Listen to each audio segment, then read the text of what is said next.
thinking this morning, I just appreciate my husband so much. He never wants attention, and I can't really say a lot. I just appreciate him so much. I was thinking back to the years of ministry that we've been in, back and forth, when he's led, he's been the pastor, he's been the big dog, and working in the workforce. And how we've gone back and forth.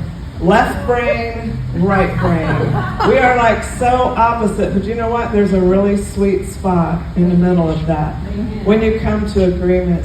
And it just made me think, the Lord himself. Are we so opposite? I mean, we are dirt, and he's high and holy and pure. And we struggle with weakness. We struggle every day. We are so opposite, but there is a sweet spot. And to get to that sweet spot, I was thinking of just Isaiah 6 when he saw him high and lifted up. In our worship, if you really get to a worship level, if you really get to that, where you focus on how good he is, how holy he is, and how undone, that's the first thing we feel. We'll feel undone, unclean, in light of his holiness. But the sweet spot comes when you humble yourself and you recognize that.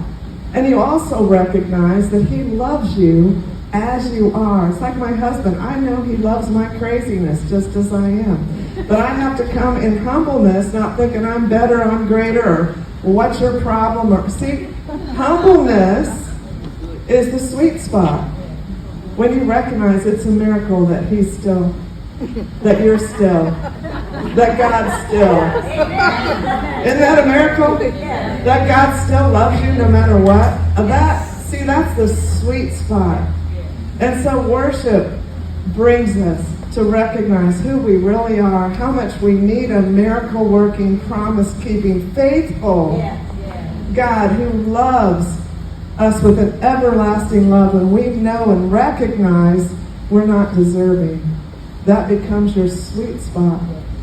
So worship is always so important. It says in John 4 that the Father is looking for those who will worship his Son in spirit and truth.